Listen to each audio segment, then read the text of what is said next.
Je devais m'en douter, hein. Le concept de base, c'est une piscine hantée.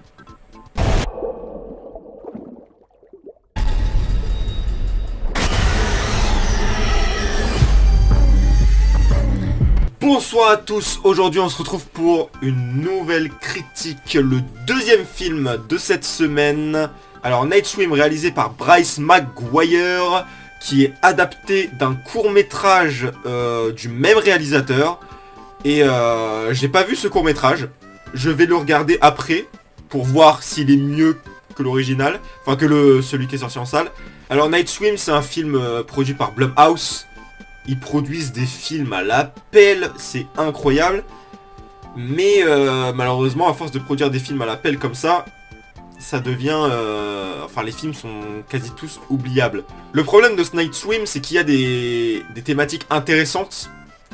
C'est-à-dire, il y a le thème de la famille et de l'amour de la famille notamment. Et il y a le thème du sacrifice aussi. Il y a ce thème de l'amour... nécessite un sacrifice. C'est un truc qui pourrait être intéressant, mais qui est tellement peu développé. Tellement peu développé, c'est juste un truc que le méchant dit. L'amour nécessite un sacrifice. Voilà, c'est ça. C'est dommage parce que on est censé ressentir l'amour de la famille, mais on ne ressent aucune empathie pour les personnages, parce que les personnages sont très vite introduits et très mal écrits. Ils sont pas très intéressants ces personnages. C'est vraiment une famille classique.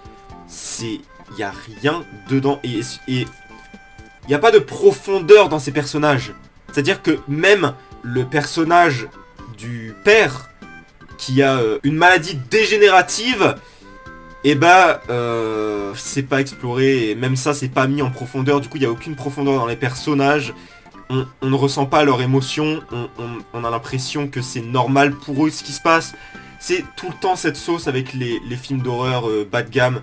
Et c'est dommage, parce que là, il y avait des thématiques intéressantes qu'ils avaient envie d'explorer, mais qui sont pas plus explorées. Et ce qui est aussi dommage, c'est qu'il y a des idées de mise en scène hors dans la piscine, hors les scènes dans la piscine, c'est rien. La mise en scène, c'est vraiment classique. Mais quand ils sont dans l'eau, il y a des idées de mise en scène, comme par exemple des idées de mise en scène en POV, à la première personne, donc c'est comme si on était les yeux du personnage, sauf que en fait c'est une bonne idée, mais c'est fait d'une manière où ça donne mal au crâne en fait, ça donne plus mal au crâne qu'autre chose. Mais il y a des beaux plans vers la fin, mais malheureusement ce n'est que 5 minutes du film. Il y a des beaux plans dans la piscine sans fond. Il y a des très beaux plans vus de loin, de large, avec toute l'eau, toute l'étendue de l'eau. Et des beaux plans en travelling, avec les personnages qui nagent. Et c'est vraiment très intéressant et c'est un beau plan. Et je trouve que c'est un plan qui marchait bien, avec la musique en plus, qui était très efficace. Et ça j'ai bien aimé. Et c'est hyper dommage qu'il y ait des bonnes idées comme ça, par-ci par-là dans le film, mais qu'elles soient soit mal exécutées, soit bien exécuté, mais qu'elle dure que 5 minutes, et du coup, ça laisse un sentiment de rester sur sa fin. On reste sur notre fin avec ce film, parce que on va nous proposer des belles choses, mais juste pendant 5 minutes, on va nous proposer des bonnes idées, mais qui donnent mal au crâne tellement elles sont mal exécutées, et il y a une idée. Voilà, il y a une idée, le personnage du père a une maladie dégénérative. On pourrait tellement explorer ce personnage, on pourrait tellement explorer la profondeur de ce personnage, mais on le fait pas. Donc du coup c'est pas intéressant, et du coup on n'est pas attaché au personnage. Pareil, les deux gosses ils servent pas à grand chose, à part à être ceux qui voient les fantômes et qui en discutent entre eux. Mais pareil, il n'y a pas de profondeur, alors que c'est des enfants, on pourrait explorer leur peur face à ce monstre. Il y a même pas, en fait, il y a même pas de peur qui sort de ces personnages. On a l'impression que c'est des personnages vraiment sans âme. Et c'est très dommage. Parce que il y a de l'idée. Mais c'est tout. C'est comme la piscine. Il n'y a pas de fond. Sinon, en termes d'histoire, moi personnellement, je trouve le concept déjà un peu ridicule. Je trouve vraiment le concept une piscine hantée. C'est pas spécialement intéressant, une piscine hantée. Certes, on voit rarement de films d'horreur où la piscine est hantée. Mais c'est quand même... ça tient sur un post-it quoi. Parce que vu qu'il n'y a pas de profondeur dans les personnages, bah c'est juste l'histoire d'un mec qui a une maladie dégénérative, qui déménage dans une maison et la piscine est hantée. Et ça va pas plus loin que ça. C'est vraiment dommage.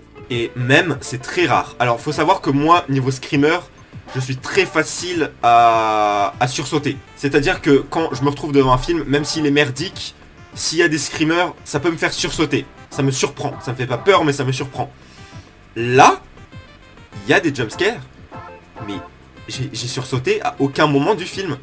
Et j'étais très surpris de ne pas sursauter du tout. Aucun jumpscare n'est efficace. Rien ne marche, rien ne fait peur. Il fallait s'y attendre, voilà, c'est... Des films d'horreur comme ça, on en voit beaucoup. Même si quand même, on a de plus en plus de bonnes propositions. Faut fouiller, mais on a de plus en plus de bonnes propositions dans le cinéma d'horreur, qui change un peu du cinéma Blumhouse d'habitude qu'on se gobe toute l'année. Et sinon, hors piscine, donc quand on est dans la maison ou dehors, etc., bah la mise en scène est hyper classique. C'est-à-dire que ça va jouer avec... Enfin, ça va pas vraiment jouer parce qu'il n'y a pas vraiment de créativité, mais ça va être du champ contre champ et des plans d'ensemble. Des plans larges, c'est tout ce qu'on va avoir. Donc ouais, on se retrouve avec un film assez vide, assez sans âme, qui fait pas vraiment d'effort sur l'écriture, que ce soit de l'histoire ou des personnages, et qui va pas plus loin que son synopsis. C'est-à-dire vous avez le synopsis, vous avez tout. C'est très dommage, et voilà. Voilà ce que j'en ai pensé pour Night Swim, dites-moi ce que vous en avez pensé en commentaire, et nous on se retrouve très bientôt pour une nouvelle critique.